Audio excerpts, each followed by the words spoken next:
그 검찰 개혁을 최초로 시도한 정부는 참여정부라고 봅니다. 그 점에서 의미가 크다라고 보고. 근데 이제 참여정부의 검찰 개혁은 냉온탕을 번갈아 갔습니다.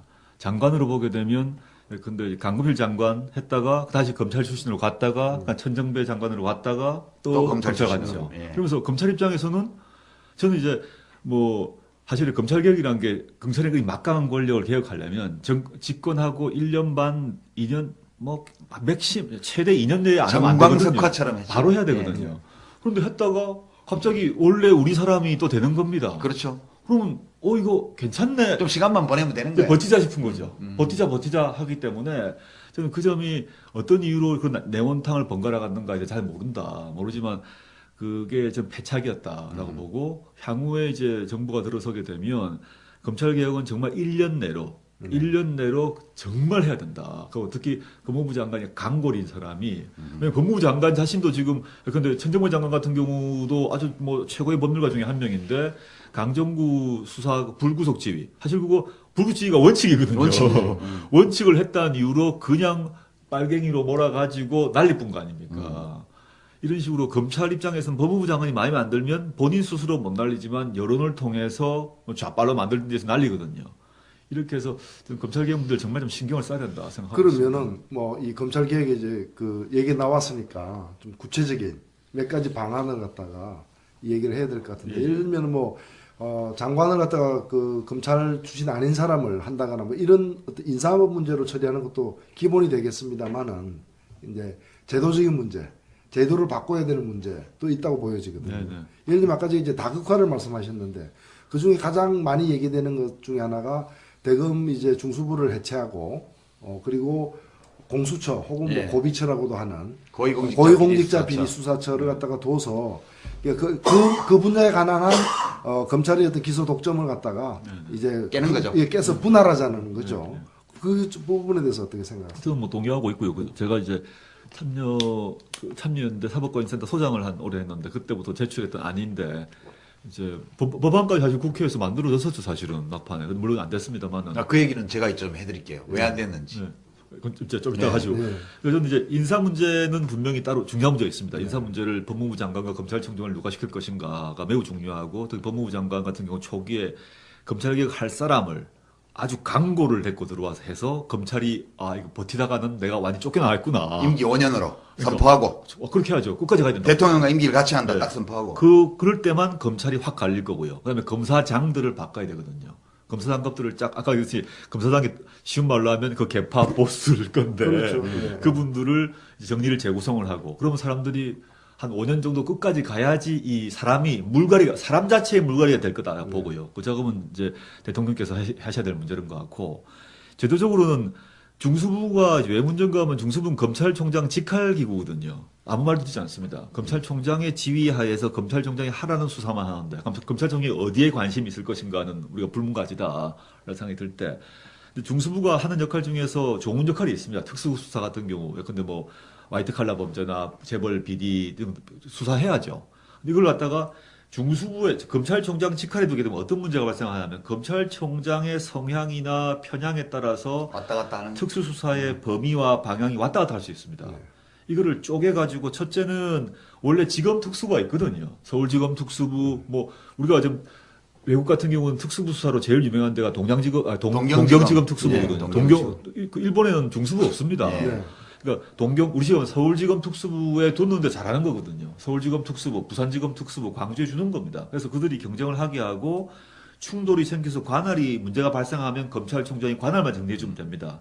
그럼 이러면 이제 검찰총장이 수사의 지휘와 내용 성격을 직접적으로 지휘하기 힘들어져요. 그래서 이제 중수부 폐지론이죠. 그게. 그렇죠. 중수부 폐지를 해야 되는 것 같고요.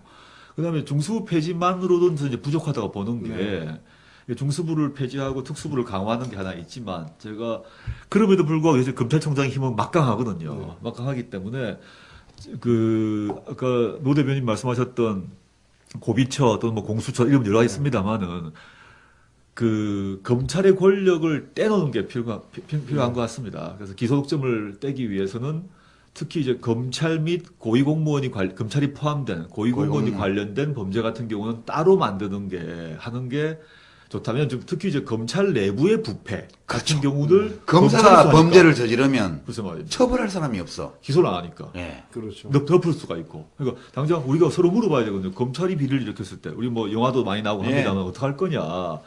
객관적으로 생각해 보더라도 내부자가 수사하기는 쉽지 않을 거라는 판단이 들기 때문에 그 경우는 따로 떼는 것이 대표적인 게 좋다. 뭐 그 삼성 엑스파일의 특가 검사들 그렇죠, 자기들 그렇죠. 조사도 안 했다는 거예요. 네. 수사는 그냥 조사도 안 했고. 대검 중수부 폐지하면 대검 중수부 캐비넷에 있는 다 나오죠. 그 270개는 어디로 가요, 그러면? 아, 그래서 서울중앙지검에 있어요. 아, 중앙지검인가요? 아, 그럼 관계가 없구나. 그런데 깜짝 제가 놀랐네. 그 얘기를 저 부분에서 제가 대검 중수부 저도 이제 폐지를 이제 주장을 했는데 절대로 안 된다는 거예요. 그 대검 관계자들이. 그래서 제가 얘기를 좀 들어봤어요. 당사자들에게 했더니 조직의 근간이 조직의 근간이요? 근간이 흔들린다는 거예요. 마피아가 보니까 해체된다? 검찰이 실제로 보면은 직접 수사하는 사건보다도 이 내사하는 사건 있잖아요. 그게 훨씬 더 지금 중요하다 그러더라고요. 그러니까 내사를 해서 거기서 엄청난 사건들이 있는 거야. 그걸 딱 쥐고 그 중에 일부가 공개적인 수사로 넘어가는 그렇죠, 거예요. 그렇죠. 나머지 이걸 예를 들면 중수부가 없으면은 수사 못하는 게 문제가 아니라 기본적으로 평소에 내사 자체를 못하게 된다는 거죠. 평소에. 그리고 내사가 빙산에 그 물속에 다 잠긴 10분의 9 정도 된다면 그 물 밖으로 나온 10%가 바로 이제 우리 수사를 통해서 드러나는 문제라는 거예요.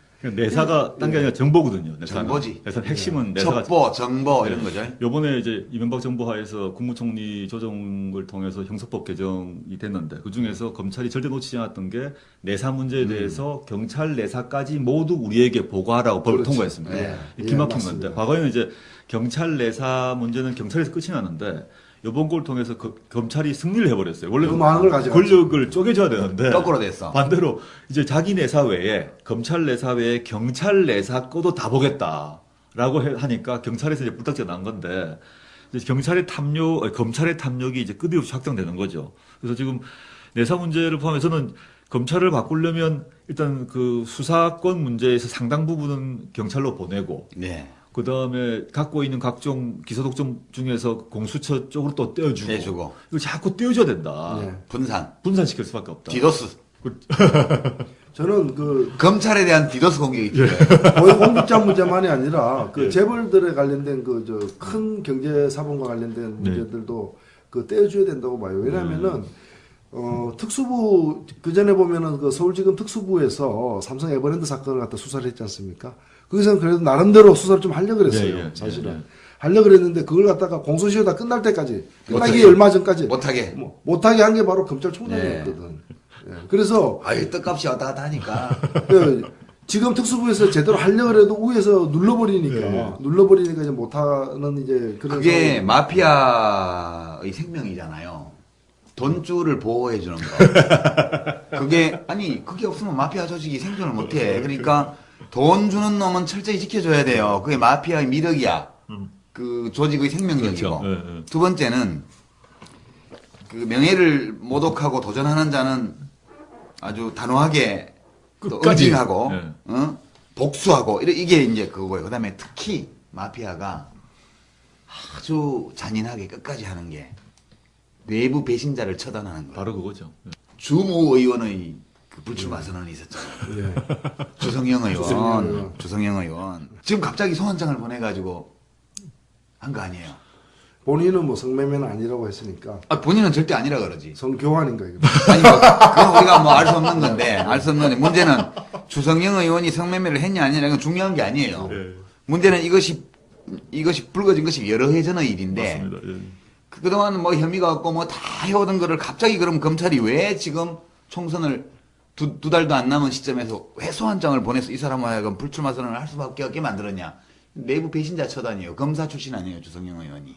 법사위에서 이제 그렇죠. 검찰개혁의 여당 간사였지 예. 않습니까? 그래서 이 사람이 그 뭐 개인적으로 이제 도덕적인 문제가 어떻게 되는지 저도 알 수가 없다. 네. 사실 그건 제가 알 수 없는 꼭 문제지만 관심도 없어, 나는. 그거에. 저도 사실 관심이 없어요. 어. 그 문제 사실 우리가 관심 가질 필요가 없다고 보는데 그 성매매 문제 같은 경우는 특별법상 위법 문제가 있지만 그건 우리가 확인할 수 없는 문제이기 때문에 그건 제가 얘기할 바는 아닌 것 같고 근데 문제는 이제 이 사람이 여당 의원이지만 사실은 제가 아는 바 검찰 출신의 여당 의원이지만 검찰의 입장에 봐서는 이 사람은 육두품 이하거든요. 그렇습니다. 네. 간단히 얘기하면. 예, 엘리트 검사도 아니고 전혀 아닙니다. 선골도 아니고 선골도 아니고 엘리트 아닙니다. 육두품 주제. 육두품 이하로 이하 주제. 되죠. 근데 네. 이 사람이 이제 국회의원이 돼서 법사위 멤버가 돼서 검찰을 이제 건드리려고 하니까 검찰 내부의 선골 집단은 저 육두품도 아니고 저 팔두품, 구두품 애가 갑자기 와서 저 칼질을 하려고 그래. 우습게 보는 거. 전체 우습게 보고 기분 나쁘고 물론 앞에서 머리 숙이고 예의하지만 지켜보고 있었던 것 같습니다. 쭉 지켜보고 한번 해봐라 하고 이제 그 법사위에서 검찰개혁 법안이 있을 때는 아주 로비하고 머리 숙이고 했죠.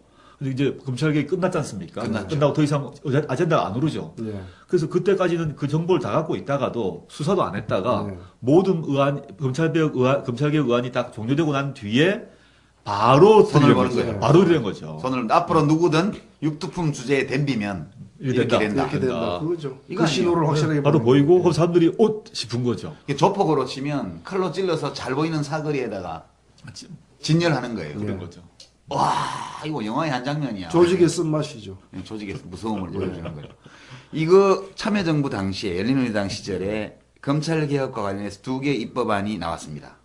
하나가 이제 공수처법이고요. 고위공직자 비리수사처. 두 번째가 검경수사권 조정에 관한 내용이었어요. 네. 근데 저는 이제 이 법사위원도 아니고 행정자치위원회도 아니어서 다만 청와대 쪽에서 계속 이 두 가지 문제를 가지고 관심을 보여왔기 때문에 의원들을 좀 모아서 같이 공부도 하고 그다음에 이제 원내에 이걸 의원총회에 보고해서 처리를 하기 위해서 계속 노력을 했는데 의총회에 제대로 보고를 한번 못 해봤어요. 열린우리당 시절에. 왜 그래 된 거죠? 왜 이렇게 됐냐면 우선 이 검경수사권 조정은 법사위와 행안위 두 군데가 관련된 거였고요. 공수처법은 순전히 법사위 안건이었습니다. 네. 근데 국회의원들이요 검사들한테 굉장히 약해요. 제가 얘기를 들어보니까 선거법 위반 뭐다 네, 검찰에서 와서 이렇게 얘기를 한다고 그래요. 아유 의원님 저희 평소에 관심 많이 가지고 있습니다. 그렇죠. 뭐 협박하는 게 아니죠. 점점. 정말 우리 뭐 관심이 그리고 많습니다. 뭐 이런 거죠. 이런저런 정보도 들어 있습니다만 저희가 의원님 참 존경하기 때문에 이렇게 얘기를 해요. 섬뜩한 거죠. 근데 이제 그러면 의원들은 저 중수부나 이쪽에서 뭘 알고 있는지를 알 수가 없는 거예요, 자기가. 자기가 한 일 가운데 무엇을 검찰이 알고 있는지를 차라리 알면 대처라도 하겠는데 별거 아니다, 뭐 이렇게. 뭘 알고 있는지 모르는데. 아니, 거꾸로 매달아서 틀어서 먼지 안 나오는 사람이 어딨냐, 이렇게 나오는 거죠. 그러니까 우리가 옛날에 모래시계 드라마를 보면 우리 홍준표 반장님이, 홍 반장이 실제로 뭐 그 검사 모델인지 아닌지는 모르지만 그렇게 주장을 했었는데 그 박상원 씨가 나오는데 검찰 상부에서 저 털어봐 했는데 저 웃긴 놈이야. 이거 뭐 아무것도 없어 이놈은 이렇게 나오잖아요. 이게 그런 정도의 사람이 아니고는 다 걸리는 거죠. 뭐. 다 겁이 나기 때문에 결국은 법사위에서 이 공수처 설치법을 상정 심의를 안 해줬고요. 17대 국회 폐회할 때까지. 검경수사권 조정 역시도 당정회의를 몇 번 하고 나서 의총 보고를 한 번도 못하고 끝나버렸어요. 그때 경찰청장이 허준영 씨, 코레일 사장. 네. 이 사람이 제가 이제 청와대에서 이 문제에 관심이 워낙 많았기 때문에 만나기도 하고 격려도 하고 그다음에 경찰 쪽 얘기도 들어보고 그래서 많이 경찰 입장이 반영되고 경찰이 좋아서가 아니고 검찰의 권력을 분산시켜야 되기 때문에 그 의견을 많이 반영한 것을 당정협의 과정에서 반영을 시키고 의총에 보고될 수 있도록 제가 노력을 많이 하는 과정에서 접촉을 여러 번 했었어요. 예, 예. 근데 뭐 결국 그 FTA 반대 집회의 농민 그 사망 사건으로 인해서 물러난 거 아닙니까? 그렇죠. 그러고는 저쪽으로 건너가 가지고 뭐 한나라당 국회의원 출마를 한다는 뭐 가서 이명박한테 줄을 서서 이렇게 가버렸는데요. 제가 이때를 돌이켜 보면 앞으로도 쉽지 않습니다. 그럼요. 그러면 뭐 만약 이번 총선에서 민주당이 제1당이 되고 통합진보당이 또 의석 좀 해서 합쳐서 과반수가 된다고 쳐요. 과연 의원들이 법사위에서 이걸 해낼 수 있을까? 이건 제가 지난번에 보니까, 암담합니다. 예, 예. 그런 적이 있었어요. 그 대검 간부들하고 이제 그 우리 법사위에 있다 보니까 이제 식사를 하게 됐는데 중수부장도 있었고 이제 그 공안부장도 있었고 그래서 제가 농담으로다가 저는 과거에 이제 국가보안법으로 또 이렇게 뭐 수감됐던 경력도 있으니까 또 우리 또 조 교수님도 마찬가지지만. 나는 그래서 국가보안법은 없어. 난 폭력이야. 집시인 없었어요? 집시는 있었지. 집시, 집시. 개헌, 보고령 이런 건 있었는데 폭처. 나는 폭력이 있어. 그래서 제가 농담으로 이제 제가 국회의원 됐기 때문에 이제까지 쭉 이제 공안부 제가 관할이었는데 이제 중수부로 관할을 옮겼습니다. 이렇게 내가 농담으로 이렇게 얘기했어요. 그랬더니 자기들은 그것을 자기들 용어로는 고객이라고 부른대요. 중수부 고객이 됐다라는 거예요. 그런데 저는 그 참여정부 시절에 17대 국회 때 그 공수처에 당시에 반대했어요. 제가 그 17대 국회에서 한 일 중에 좀 이건 문제 있었다고 후회되는 게 두 가지가 있는데 그 중에 하나가 공수처 반대하고 저는 상설 특검을 주장했는데 예. 야당이라고 무조건 예. 반대해 말이야. 뭐 무조건 반대는 아니었어요. 그게 당시 이제 또 진보적인 법조계에서도 그게 맞다고 했는데 제가 그 후에 생각하니까 좀 더 나을 수는 있지만은 뭐 상설 특검이라서 완전히 그 월등히 나은 방안이라고 볼 수는 없는 것이고 그것도 특검 잘못 임명하면 아무 소용없는 것이고 공수처로도 제대로 되는 게 굉장히 필요했다. 예. 그런 점에서 좀 더 힘을 모아가지고 확실하게 그걸 밀었어야 되는데 하는 후회가 드는 대목이 그것 때문에 안 된 건 아니에요. 물론 그것 때문에 된 건 아니죠. 아니지만은 이제 그거를 불필요한 이제 또 뭐 이게 맞니 저게 좀 더 나으니 하는 그런 논란들이 있었기 때문에 제가 이제 말씀하신 김에 이제 참여정부 때 저도 이 공수처 상설 특검 검경 수사권 전제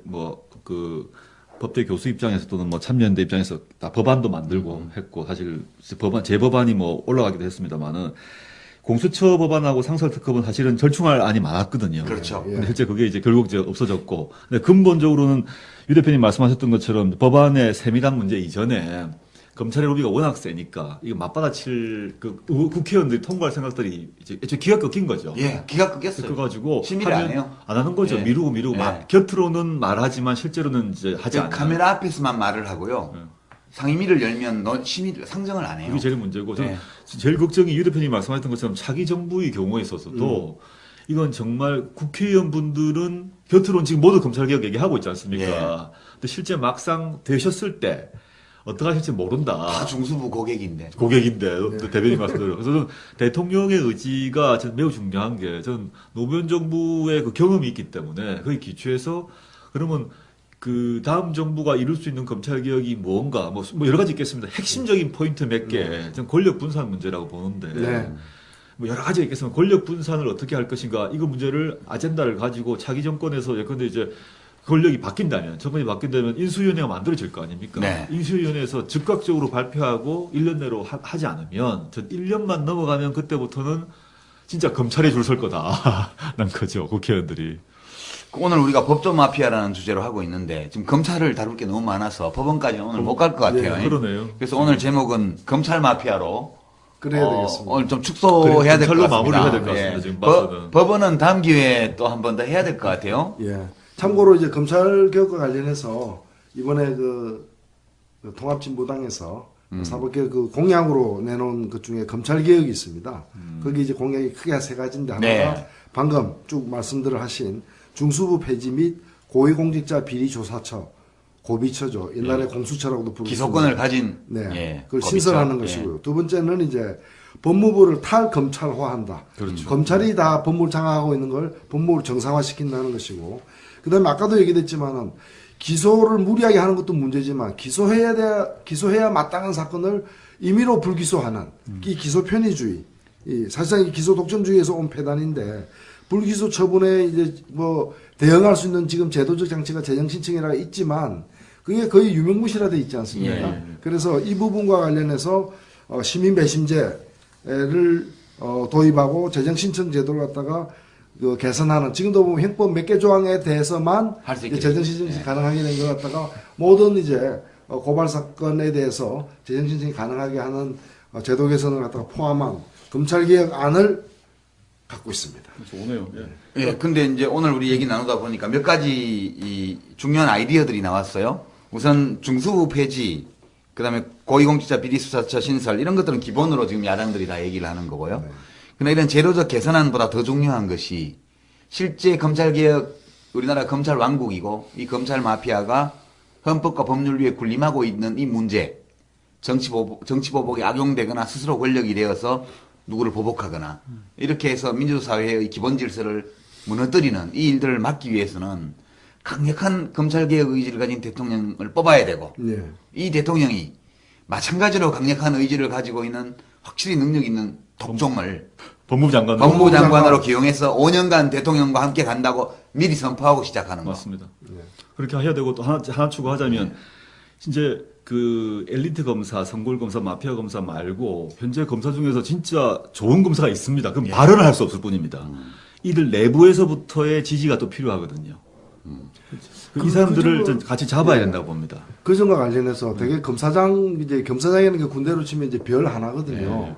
이제 장성이 되는 거죠. 굉장히 중요한데 검사장 승진을 할 때 보면은 주로 보면은 공안, 기획, 특수 개통해서 커온 사람들이에요. 그러니까 육군으로 치면 야전군 바로 출신은 그거죠. 별 안 달아주고 아, 그러니까. 정보, 보급, 뭐 이런 거 인사 이런 거 한 사람들만 별 달아주는 거예요. 그러니까 수사하면서 고생하는 사람, 형사사건 맡아서 고생하는 검사들은 따로 있고. 그렇지. 그 다음에 엘리트 검사들 책상에 앉아가지고, 이게 권력, 하고 연줄돼가지고 판단하는. 이건 그런 잘못된 거야, 사람들만 이거. 추수하고, 예. 예, 그래서 오히려 형사 출신 이런 사람들, 형사에서 오래 큰 사람들, 이런 사람들이 커나가는. 아니, 소방서도 보면은, 그 소방 호수 잡고 불 꺼본 사람들은 그 못 위에 올라가. 간불은 못 올라가요.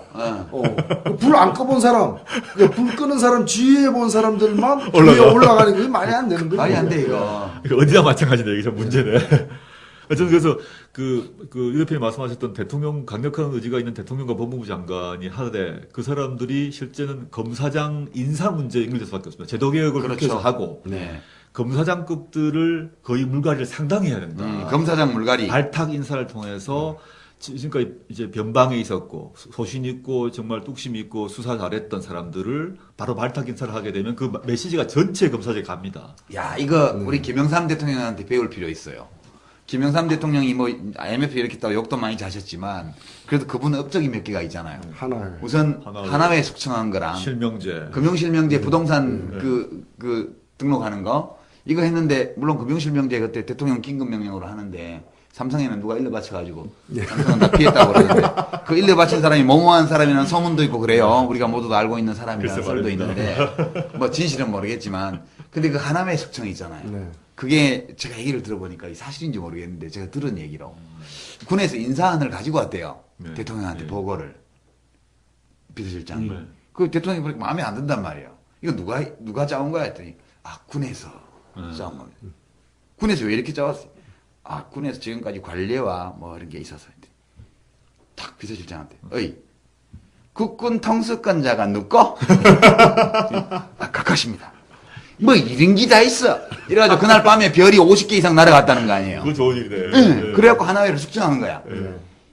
그런 식으로 안 하고는 못해요. 안 됩니다. 그래서 예. 이제 보면 법무부 장관 뭐 할 때마다 검찰에서 이제 옷을 벗겠다라는 얘기를 막 하지 않습니까? 네. 저는 빨리 옷을 벗으라 해야 됩니다. 그걸 두려워하면 안 되고 옷을 벗으시라. 그런 걸 그럼요, 예. 벗으시라 그러고 그걸 빨리 가서 발탁 변호사 하셔서 돈 많이 버시라고. 벗으시라고 나가시면 되죠. 그럼- 나가시게 예. 해드리고 검사장의 상당수를 정말 묵묵히 일하는 수사검사들, 특수부 수사검사 이런 분들을 발탁 인사하게 되면 이 물이 바뀝니다. 그 야장군 출신으로 그럼요. 이 육군본부를 채워야 돼. 그렇죠. 그렇죠. 뭐 정보, 인사, 보고 이런 거 말고, 그 하나만 더 제가 예, 예. 이 검사장 물갈이 관련해서 이거 생각을 해봤는데요. 저 전문가가 아니라서 육두품 법조 마피아한테 한번 물어볼게요. 마피아는 아니고. 마피아가 아닙니다. 마피아는 법조 아니고. 육두품. 마피아를 들여다보고 있는. 반개인데 그 검사 판사도 그렇고요. 검사 임용제도. 지금 보면 뭐 20대 중반에 사법시험 합격해가지고 이제 로스쿨 뭐 이렇게 해가지고 연수원에서 또 확 경쟁해서 시험 잘 쳐가지고 그게 검사 뽑혀서 오잖아요. 그러면 이 검사들이 제 친구들도 보니까 20대 후반에 벌써 이제 군법무관 갔다 와가지고 시골 지청 같은 데 가면 거기 경찰서장, 군수, 국회의원, 상공회의소장 이런 사람들하고 골프 치러 다니고 그러더라고. 갑자기 반열이 올라가죠. 예, 그래가지고 이게 인간이 정상적인 인간이 아니에요. 내가 보니까 만나보니까. 영감님 소리 듣고 응. 젊었을 때부터. 그래서 이렇게 사람을 길러서는 바로 이 마피아 조직의 단맛에 처음에는 멀쩡하던 사람도 그냥 가는 거 아니냐. 그래서 검사 판사 임용을 바로 연수원에서 이렇게 하지 말고 이제 로스쿨도 됐고 하니까 일단 변호사로 다 내보내고 그 현장에 가서 인권 변론도 하고 뭐도 하고 국선 변론도 하고 빡빡 기다가 뭐 인생의 맛을 좀 알게 됐을 때 그때 판사 검사로 임명하면 안 돼요? 이제 법조 일원화를 네.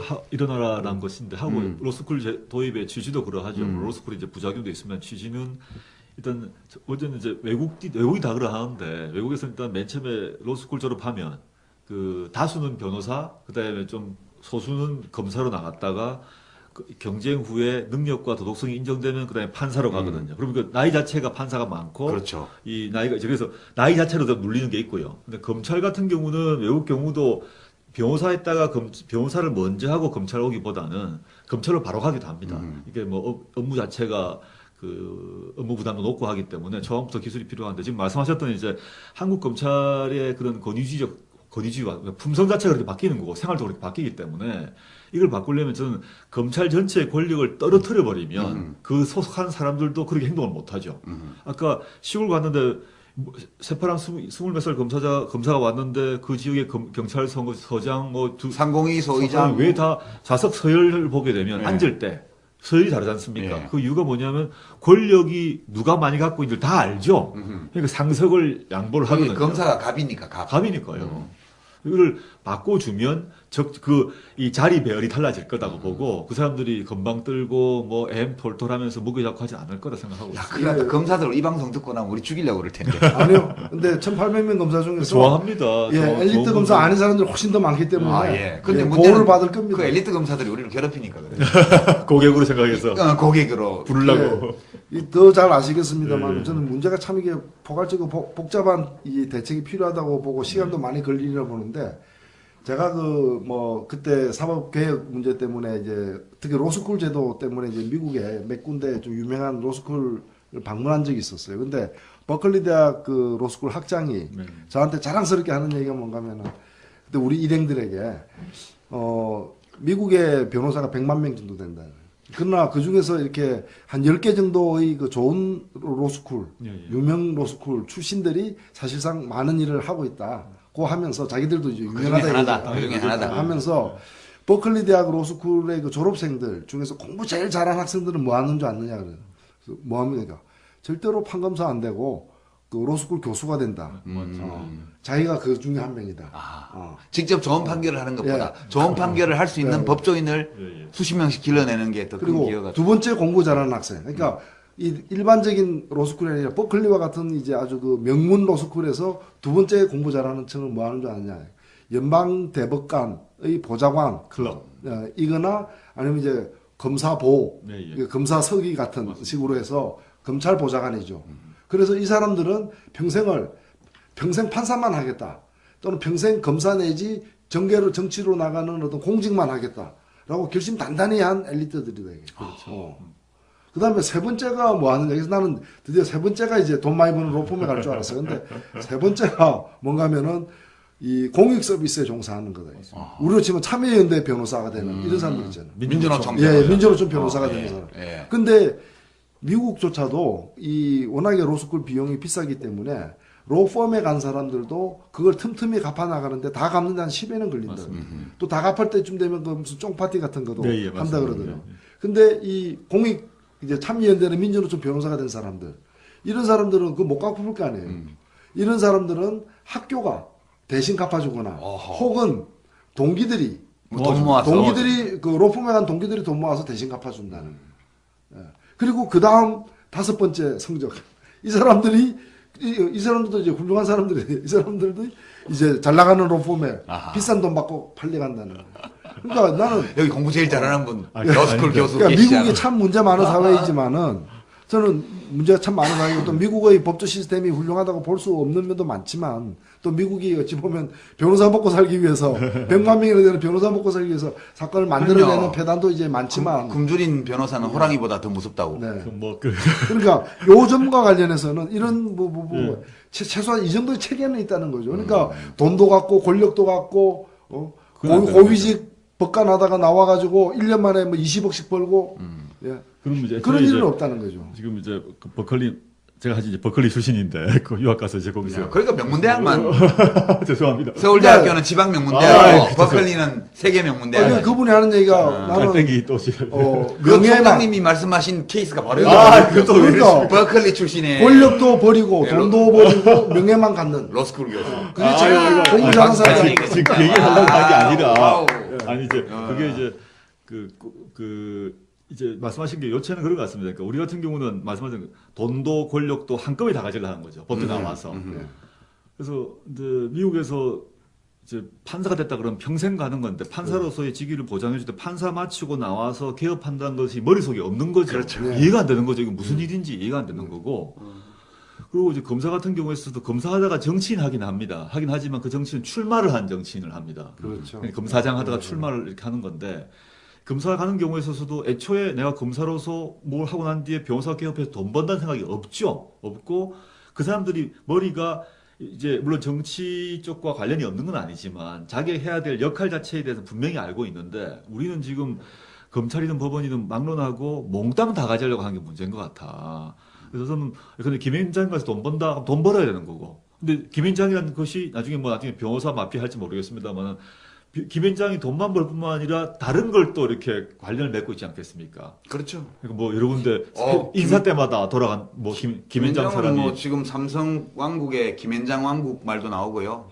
마찬가지처럼 이제 검찰이 그런 것처럼 이게 뭐 요체는 어느 나라 사회나 이게 잘 되려면 특정 조직체가 몽땅 다 갖는 것 이걸 막는 것이 저는 모든 걸 출발이 아니라 그러니까 정부의 장관 지낸 사람이 김앤장이나 이런 로펌 가서 고문하면서 3억 원씩 2억 원씩 돈 받다가 또 뭐 대통령 눈에 들으면 또 장관 날아가고 이런 패습은 정말 이거는 말이 안 되는 거예요. 말이 안 되죠.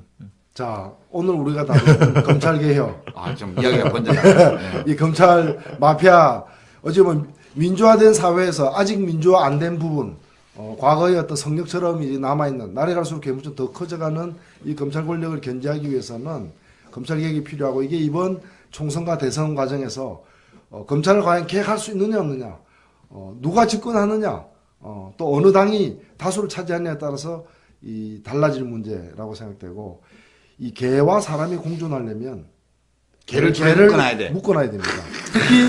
특히 힘센 개와 사람이 공존하려면 힘센 개라고 죽이면 안 되잖아요. 그렇지. 그러니까 힘센 개일수록 묶어놔야 된다. 이거죠. 그러니까 검찰이 우리 사회에 기여하도록 하려면은 검찰의 권력을 분산시켜야 된다. 물론입니다. 저는 이제 전적으로 동의하고 그 비유에 정말 동의하는 게 검찰이 필요하거든요. 필요하죠. 이제 사람을 범인을 잡아야죠. 그러면 검찰은 필요하고 맹견이 필요합니다. 네. 근데 국민이 또는 민주적 정당성을 갖는 권력이 고삐를 쥐고 있어야 되거든요. 그 문민 통제가 있어야죠. 문민통제라는 거죠. 예. 그다음에 검찰은 또 스스로를 검찰인 많은 친구들은 딱 이제 검찰에 입직을 하게 되면 스스로를 사무라이 즉 칼 쓰는 검사 그래서 뭐 격부를 째네 안 째네 그런 말도 그런 하죠. 말들을 스스로 합니다. 검사로서 하는데 검사가 갖고 있는 칼이 우리나라 검사가 갖고 있는 칼이 너무 큽니다. 그리고 검사가 칼을 쓰는 데 있어서 이 칼 쓰는 방식이나 문화 이런 것들이 망나니 칼 쓰듯이 쓴다는 거거든요. 그 칼을 실제는 검사는 칼을 대기 때문에 피가 나는데 환부를 도려내야 되기 때문에 의사처럼 메스처럼 정밀하게 쓰고 잘라내고 해야 되는데 이거는 그냥 푹푹 찌른 돌팔이처럼 자르는 거죠. 이거기 때문에 저는 이제 그 개의 비유에 더해서 개에 대해서 맹견에 대해서는 고삐를 줄을 국민이 쥐고 있어야 되고 문민 통제가 돼야 되고 그 칼제비입니다. 다 스스로 칼제비 생각하고 있습니다. 좋은 검사도 난 칼제비 생각합니다. 평소로 난 칼을 쓰겠다. 나쁜 놈들 끝장내겠다 하는데 그 칼을 바꿔줘야 돼요. 이 사람들 칼을. 네. 너무 능력에 비해서 큰 칼을 줬고 또 그 칼 쓴 거에 대해서 아무도 얘기하지 않기 때문에 칼을 잘못 써도 책임을 묻지도 책임 안 못해. 못하고.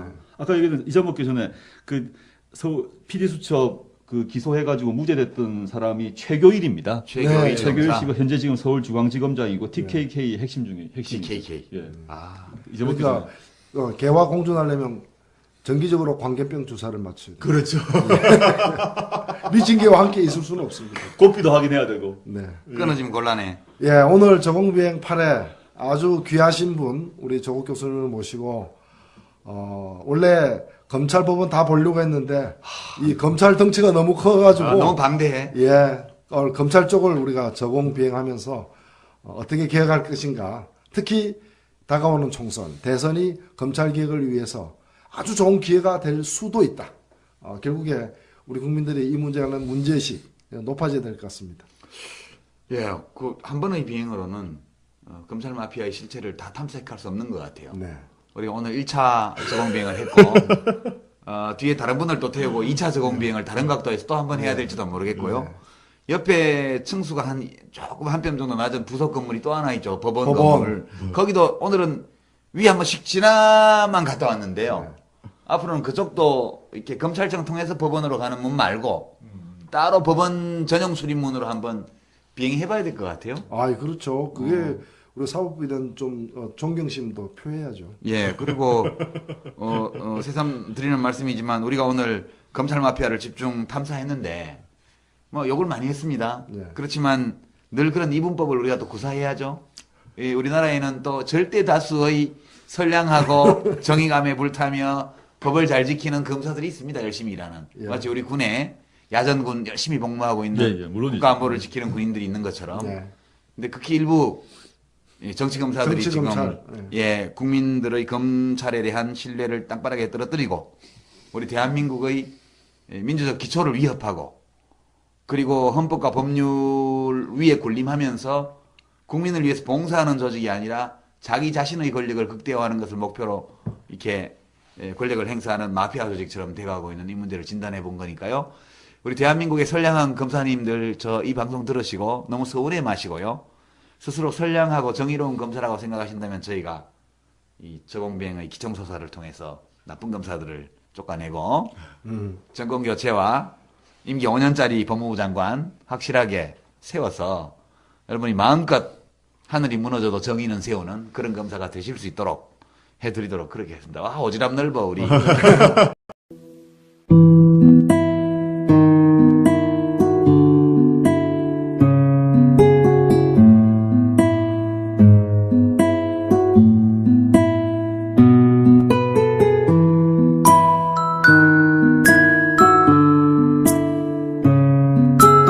자체의 물갈이가 될 거다 보고요. 그 작업은 이제 대통령께서 하셔야 될 문제인 것 같고, 제도적으로는 중수부가 이제 외문정감은 중수부는 검찰총장 직할기구거든요. 아무 말도 듣지 않습니다. 검찰총장의 지휘 하에서 검찰총장이 하라는 수사만 하는데 검찰총장이 어디에 관심이 있을 것인가는 우리가 불문가지다라는 생각이 들 때, 중수부가 하는 역할 중에서 좋은 역할이 있습니다. 특수수사 같은 경우, 예컨대 뭐 화이트 칼라 범죄나 재벌 비리 등 수사해야죠.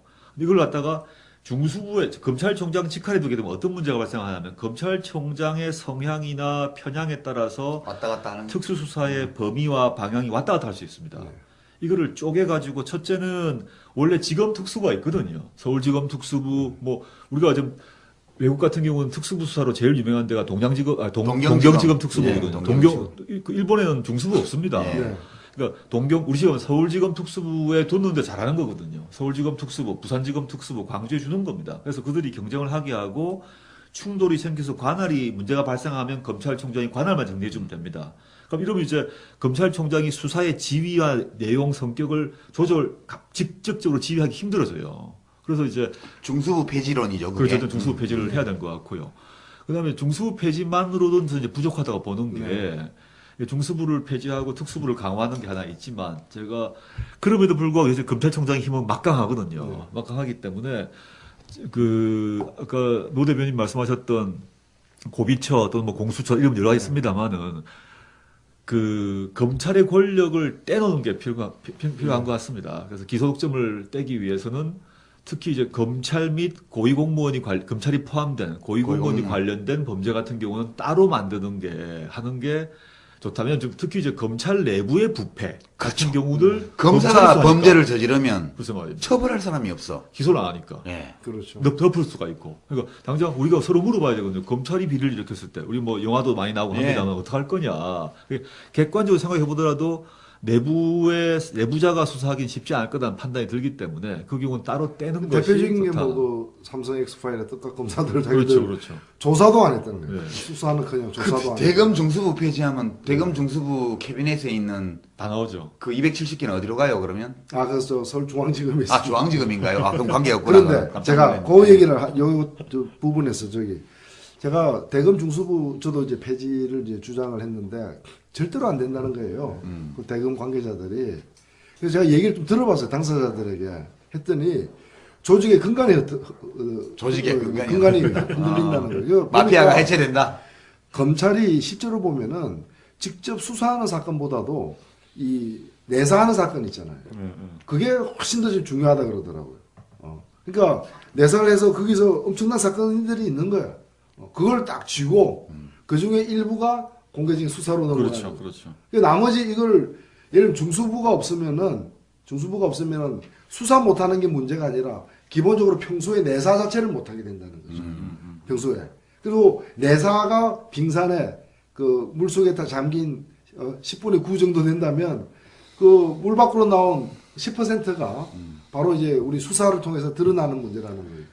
내사가 딴 게 아니라 정보거든요. 내사는. 정보지. 내사 핵심은 내사가 첩보, 정보 이런 거죠. 요번에 이제 이명박 정부 하에서 국무총리 조정을 통해서 형사법 개정이 됐는데 그 중에서 검찰이 절대 놓치지 않았던 게 내사 문제에 대해서 경찰 내사까지 모두 우리에게 보고하라고 법을 그렇죠. 통과했습니다. 네. 기막힌 예, 건데 과거에는 이제 경찰 내사 문제는 경찰에서 끝이 나는데 이번 걸 통해서 검찰이 승리를 해버렸어요. 원래 너무 많은 걸 가져갔죠. 권력을 쪼개줘야 되는데 거꾸로 됐어. 반대로 이제 자기 내사 외에 검찰 내사 외에 경찰 내사 거도 다 보겠다라고 하니까 경찰에서 이제 불딱지가 난 건데 이제 검찰의 탐욕이 이제 끝없이 확장되는 거죠. 그래서 지금 내사 문제를 포함해서는 검찰을 바꾸려면 일단 그 수사권 문제에서 상당 부분은 경찰로 보내고 네. 그 다음에 갖고 있는 각종 기소독점 중에서 공수처 쪽으로 또 떼어주고. 떼주고. 이거 자꾸 떼어줘야 된다. 네.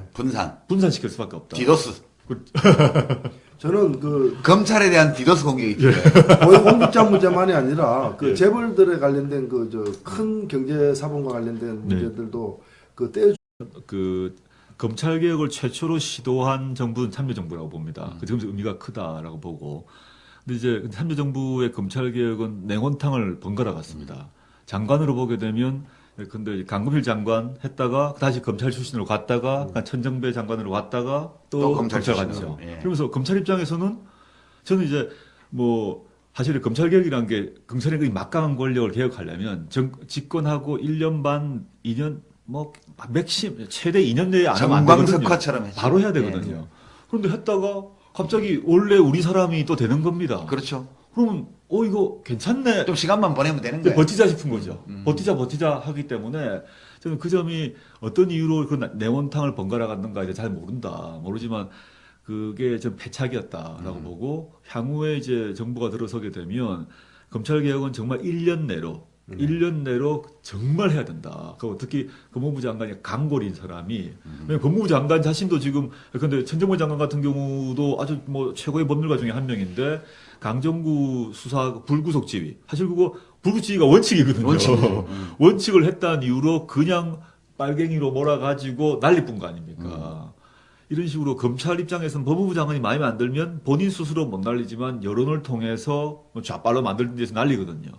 이렇게 해서 검찰 개혁 문제를 정말 좀 신경을 써야 된다 생각합니다. 그러면은 뭐 이 검찰 개혁에 이제 그 얘기 나왔으니까 좀 구체적인 몇 가지 방안을 갖다가 이 얘기를 해야 될 것 같은데 예. 예를 들면 뭐 장관을 갖다가 그 검찰 출신 아닌 사람을 한다거나 뭐 이런 어떤 인사법 문제로 처리하는 것도 기본이 되겠습니다만은 이제 제도적인 문제, 제도를 바꿔야 되는 문제도 있다고 보여지거든요. 네네.